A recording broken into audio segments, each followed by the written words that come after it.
Iran selepas era kepimpinan lama, negara di gerbang perubahan? Iran bukan sekadar sebuah negara, ia simbol kuasa, simbol penentangan, simbol konflik global. Tetapi hari ini, Iran berdiri di satu titik penting dalam sejarahnya. Soalannya, adakah Iran sedang menuju perubahan besar atau sekadar fasa krisis sementara? Selama beberapa dekad, Iran dikenali sebagai negara yang stabil dari luar, tetapi bergolak dari dalam. Sekatan ekonomi, protes rakyat, tekanan antarabangsa, dan konflik geopolitik yang berpanjangan. Namun apa yang berlaku kebelakangan ini membuat dunia mula bertanya satu soalan besar. Adakah Iran sedang memasuki era baru? Video ini bukan propaganda, bukan juga menyokong mana-mana pihak. Ini adalah dokumentari untuk memahami apa yang sedang berlaku di Iran dan kenapa dunia memberi perhatian serius. 1. Iran dibina atas sistem kuasa yang unik. Iran bukan negara demokrasi biasa.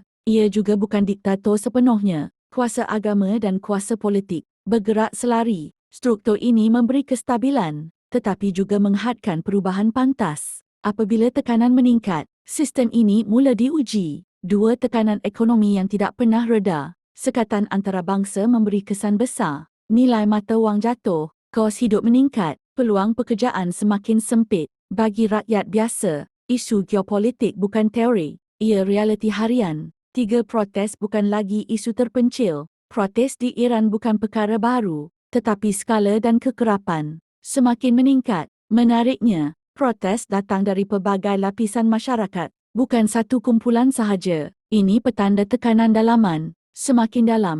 4. Generasi muda mula persoal sistem. Lebih separuh rakyat Iran adalah golongan muda. Mereka terdedah kepada dunia luar. Mereka membandingkan kehidupan. Mereka mula bertanya soalan yang sukar. Apabila generasi muda hilang harapan, perubahan menjadi tidak dapat dielakkan, sama ada secara aman atau sebaliknya. 5. Kawalan maklumat sebagai alat kuasa. Apabila krisis meningkat, akses maklumat sering diperketat, internet disekat, media dikawal, naratif dipetik. Ini bukan tanda kekuatan mutlak, tetapi tanda sistem sedang mempertahankan diri. Bagaimana negara Iran boleh berubah daripada negara yang macam ini kepada negara yang macam ini? Sebelum tahun 1979, Iran dipimpin oleh Shah Muhammad Reza Pahlavi, seorang raja yang berfikiran sekular dan sangat pro terhadap Barat. Ketika pemerintahan beliau, dasar modernisasi diperkenalkan. Ketika itu, wanita digalakkan untuk membuka tudung. Budaya-budaya Islam semakin dipinggirkan. Kebebasan menjual arak, muzik Barat dan hiburan bebas menjadi satu perkara biasa di negara Iran. Dan dalam masa yang sama, kewujudan jurang yang sangat besar di antara orang kaya dan orang miskin semakin kritikal. Ketika tekanan itu berlangsung, muncullah Ayatollah Khomeini, seorang agamawan berpengaruh yang menyeru terhadap perubahan dasar politik negara Iran. Melalui khutbah dan ucapannya yang disampaikan dari luar negara, suara revolusi akhirnya tersebar sehingga ke seluruh pelosok negara Iran. Akhirnya, rakyat Iran bangkit dan menggulingkan Raja Shah Pahlavi sehingga akhirnya Republik Negara Islam Iran mampu terbina seperti hari ini. Pada pendapat anda, adakah negara Iran pada hari ini merupakan negara Islam terbesar yang pernah ada dalam sejarah moden?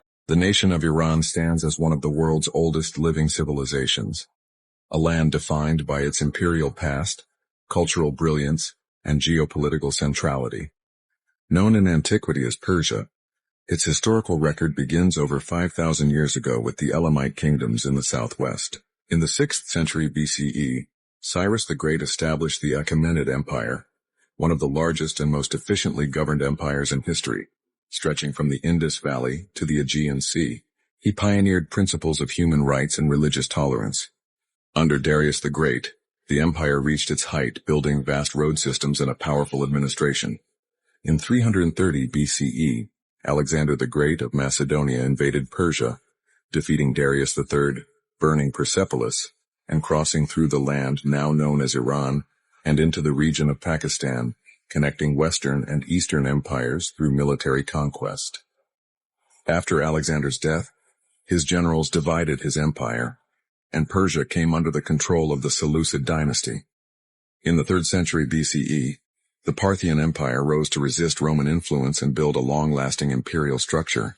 Then came the Sassanid Empire in 224 CE, reviving Persian cultural identity and Zoroastrianism as the state religion. The Sassanids rivaled Rome and Byzantium for centuries. In the 7th century, Arab Muslim forces invaded, defeating the Sassanids. Islam spread, but Persian language, art, and governance continued to thrive and deeply shaped the Islamic Golden Age. From the 9th to the 13th century, dynasties such as the Samanids, Buyids, and Seljuks ruled Iranian lands. In the 13th century, the Mongols under Genghis Khan invaded, causing massive destruction. However, the Mongol Ilkhanate that followed eventually embraced Persian culture and Islam. In the 16th century, the Safavid Empire united Iran under Shia Islam, forming the religious identity that still defines the Islamic Republic today. The Safavids built monumental cities, institutions, and a strong army, often clashing with the Ottoman Empire. Their decline led to chaos until the 18th century rise of the Qajar dynasty. During the Qajar rule, European colonialism, especially from Britain and Russia, manipulated Iran's politics and economy, exploiting its resources and weakening its sovereignty. In the early 20th century, the Constitutional Revolution of 1906 brought the first attempt to limit monarchic power and introduce democratic governance. In 1925, Reza Shah Pahlavi overthrew the Qajars and launched a campaign of modernization, secular education, and infrastructure development. But World War II saw Iran occupied by Allied forces for its oil and geography. In 1951, Prime Minister Mohammad Mossadegh nationalized Iran's oil, challenging British colonial interests. The 1953 coup, led by the CIA and MI6, removed Mossadegh and reinstated the Shah, who ruled with increasing authoritarianism. In 1979, the Islamic Revolution, led by Ayatollah Ruhollah Khomeini, transformed Iran into a theocratic republic based on Shia Islamic law. The monarchy was abolished and a new constitution merged religion with governance. Iran then endured a brutal 8-year war with Saddam Hussein's Iraq from 1980 to 1988. The Islamic Republic survived despite sanctions, internal unrest, and external pressure. Over the decades, Iran has expanded its influence across the Middle East through proxy forces, soft power, and diplomatic confrontation with Western powers, especially the United States. Today, Iran has a population of over 89 million people and spans an area of 636,372 square miles, making it the 17th largest country in the world. Its vast mountains, deserts, and oil-rich plains hold both natural wealth and ancient ruins. The Persian language, cultural pride, and strategic resilience have helped Iran preserve its identity through invasions, revolutions, and global pressure. The civilizational timeline of Iran, from the Achaemenid Empire to the Islamic Republic, represents a legacy of survival, power, and transformation. It remains a key player in regional politics and global affairs. The history of Iran is not a myth or fiction. It is a continuous record of human civilization. The man who saved Iran from foreign control was destroyed by foreign powers. It's 1951, Tehran, Iran. A democratically elected prime minister takes on the British Empire's greatest prize. For decades, Britain extracts Iranian oil while Iranians live in poverty. He nationalizes the entire industry, returning the wealth to his people. Crowds fill the streets, celebrating their hero. Iran's democracy seems unstoppable, and for months he stands firm against British pressure. But in Washington, the CIA begins planning. They recruit Iranian generals and pay local conspirators. Tanks roll through Tehran. Crowds turn violent. His government falls in 3 days. The democratic leader who freed Iran's oil was Mohammad Mossadegh. 6. Dunia luar tidak lagi neutral. Iran bukan bergerak dalam vakum. Amerika Syarikat, Israel, negara Teluk, Eropah, semua mempunyai kepentingan. Setiap perubahan dalaman Iran memberi kesan global, tenaga, keselamatan dan keseimbangan kuasa. 7. Adakah Iran benar-benar di ambang perubahan? Sejarah menunjukkan tidak semua krisis membawa perubahan. Ada krisis yang menguatkan sistem sedia ada juga yang meruntuhkannya. Iran kini berada di persimpangan itu. Tiada siapa boleh memberi jawapan pasti. 8. Senyap yang lebih menakutkan daripada jeritan. Kadang-kadang, yang paling berbahaya bukan protes, tetapi keletihan. Apabila rakyat berhenti berharap, sesuatu yang lebih besar biasanya sedang menunggu. 9. Iran bukan hanya tentang politik. Di sebalik tajuk berita, Iran adalah manusia, keluarga, pekerja, pelajar, kanak-kanak. Setiap krisis bukan sekadar statistik, tetapi kehidupan sebenar. 10 dunia sedang menunggu. Tiada siapa tahu bagaimana bab seterusnya akan ditulis. Tetapi satu perkara jelas, Iran tidak lagi berada di zon selesa. Iran hari ini bukan Iran 10 tahun lalu. Dan Iran esok mungkin bukan Iran yang kita kenal. Soalan terakhir bukan siapa yang akan menang. Soalan yang lebih besar ialah, jika perubahan benar-benar berlaku, adakah ia akan membawa kelegaan atau membuka konflik baru? Kerana bila sebuah negara sebesar Iran berubah, dunia tidak akan terlepas daripada kesannya. Mesti daripada sahur tadi, korang tengok penuh dalam FYP korang the unrest that is happening in the Middle East. So, Rena akan explain secara very simple what's happening.